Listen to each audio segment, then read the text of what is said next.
Bonjour et bienvenue dans cette nouvelle vidéo dédiée au lombricompostage. Aujourd'hui on va parler des vers qu'on met dans un lombricomposteur, Ezena foetida pour le plus connu, et surtout le Dendros Ezena hortensis. Alors cette vidéo elle n'a pas pour but de dire il faut absolument utiliser tel vers ou tel autre. En fait ils marchent tous en lombricompostage. C'est plus pour décrire un petit peu le Dendros qui est assez mal connu en lombricompostage et sur lequel on n'a pas beaucoup d'informations. Donc moi je vais vous dire pourquoi je l'utilise et pourquoi il marche. C'est parti pour la présentation de nos deux protagonistes. Ezena foetida, environ 5 à 7 cm. On le reconnaît facilement parce qu'il est tigré, en fait. Je ne sais pas si vous voyez sur la vidéo, mais on voit bien les alternances jaune-rouge. Et à côté, le dendros, donc qui lui est bien vif par rapport au foetida, un peu plus vif et surtout beaucoup plus gros. En fait, en termes de couleur, ils sont pas très différents, mais c'est un verre qui va être beaucoup plus gros, qui peut aller jusqu'à 10-12 cm, voire un petit peu plus. Et du coup, je reviens pas trop sur Ezina Fetida parce que c'est un verre qui est plutôt bien connu, c'est assez facile d'avoir des informations sur lui, sur internet. Par contre, le Dendros, en revanche, lui, il est un petit peu moins utilisé en lombricompostage. À mon avis, pour deux raisons. La première, c'est qu'il est réputé fugueur, et la deuxième, c'est parce qu'il se reproduit moins vite que Fetida. Alors, au niveau de la fugue, moi j'estime que si les vers essayent de sortir d'un lombricomposteur, c'est parce qu'il y a un problème dans le lombricomposteur et pas à cause de la race de verre. Moi personnellement, j'ai jamais eu de problème avec les dendros. J'ai eu un problème une fois avec des fétidas, mais encore une fois, à mon avis, ça vient pas de la race de verre.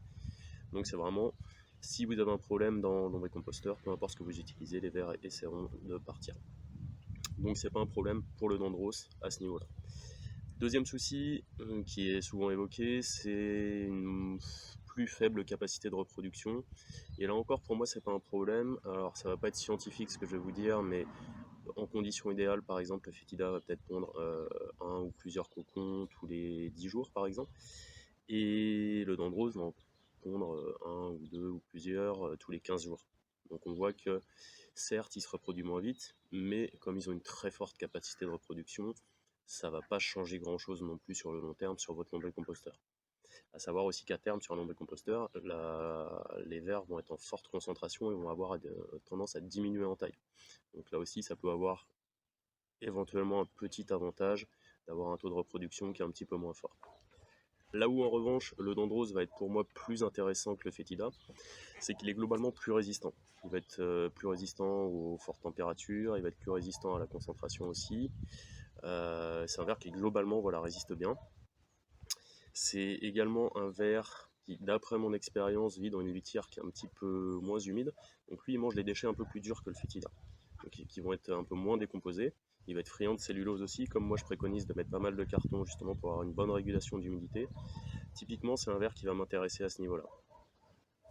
En termes de litière, voilà à quoi ça peut ressembler. Donc là, c'est un tout en fait, hein. C'est le lombricomposteur en bois qui est assez respirant, une utilisation de beaucoup de carton en fait aussi. Et après, on a une litière qui est vraiment très aérée du coup. Un mélange, vous voyez, qui colle pas, qui est pas, comme on peut voir parfois dans les lombricomposteurs, très très pâteux. Et voilà, c'est très aéré quoi. C'est, pour moi, c'est plus ou moins le milieu idéal. Mais encore une fois, ça reste que mon avis. Et donc on voit que les vers, ils se plaisent très bien là-dedans. Et les dendros attaquent les matières un petit peu plus dures, donc c'est intéressant d'avoir pas mal de carton et un petit peu moins d'humidité en Donc fait. en résumé, moi je choisis le dendros parce qu'à mon avis, il n'a pas de problème de fugue, malgré ce qu'on peut entendre ou ce qu'on peut lire. Le taux de reproduction qui est un peu plus faible n'est pas un souci non plus pour le lombricomposteur. Et par contre, on a un verre qui est globalement plus résistant donc à la concentration, aux fortes températures, qui à mon sens vit dans une litière qui est moins humide que le fétida. Donc pour moi, dans un lombricomposteur qui ne produit pas de jus, c'est très intéressant.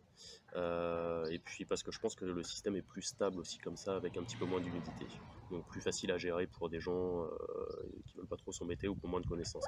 Merci à tous d'avoir visionné cette vidéo. Je vous dis à très bientôt pour une autre vidéo où on abordera un peu le sujet de l'utilisation du compost, du lombricompost et du lombrité. Et puis il y aura encore une autre vidéo après sur l'utilisation du lombricomposteur LB53 puisque les commandes vont être ouvertes bientôt. Ça y est, ça arrive, ça a pris un peu de retard, mais c'est quasiment finalisé. Donc bah écoutez, bon lombricompostage à tous et puis à très bientôt.